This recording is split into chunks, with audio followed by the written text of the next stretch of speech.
Régionale, Madame la maire, Monsieur le président du district Haute-Garonne, Mesdames et Messieurs les partenaires du Fontenay Football Club, parents, licenciés et éducateurs du FFC, bonjour. C'est avec joie qu'au nom des membres du bureau du FFC, nous vous accueillons aujourd'hui à la Maison des Sports pour la traditionnelle galette du club. Cette année, nous avons voulu en faire un moment un peu plus officiel, car le FFC continue de grandir et de grossir, et maintenant ça se voit.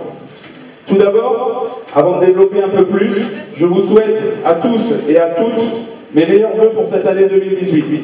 Qu'elle puisse être celle qui vous comble sur les plans personnels et professionnels, et qu'elle soit celle de l'épanouissement footballistique de tous nos jeunes et moins jeunes footballeurs et footballeuses.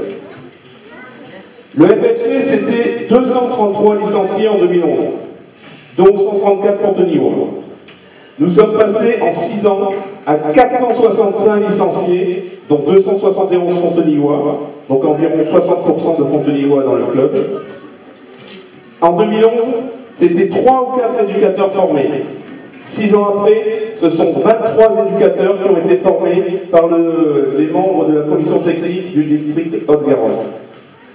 En 2011, le district ne nous connaissait pas, ou alors au travers des commissions de discipline, de temps en temps.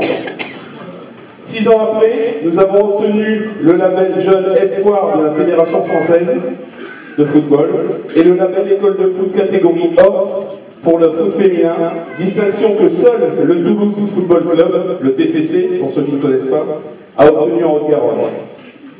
Que de chemin parcouru en 6 ans.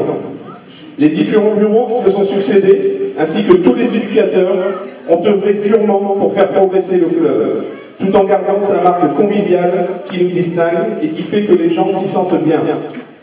L'impression est peut-être d'une professionnalisation du club, mais c'est ce qui est prôné par le district et la fédération, au travers du programme éducatif fédéral et du projet club notamment, et l'embauche récente de Pierre, tu peux lever les bras, que je remercie pour son travail, en est la preuve.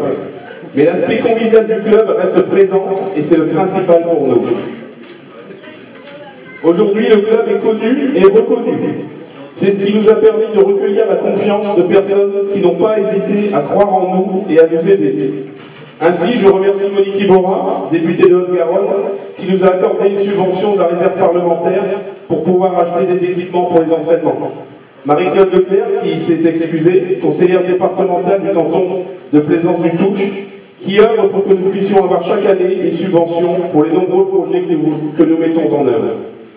Nous remercions aussi la mairie pour leur aide. Il y a quelqu'un que je ne remercie pas, c'est la météo.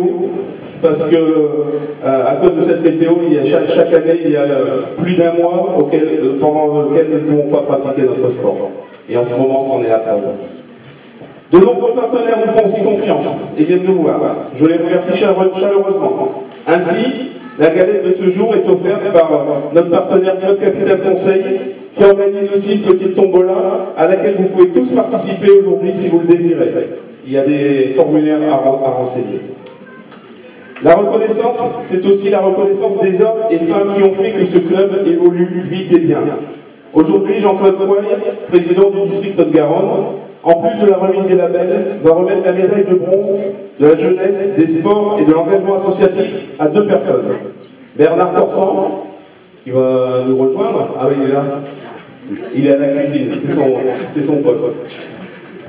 Donc Bernard Corsan, en tant que président du club, a œuvré en tant que président du club pendant 7 ans, et il a commencé à poser les fondations de ce qui est le club aujourd'hui. La seconde personne, c'est votre serviteur. Aujourd'hui, ce sont Bernard et moi qui sommes récompensés. Demain, ce seront d'autres membres du club qui ont travaillé ou travaillent dur pour amener le club au niveau qu'il est.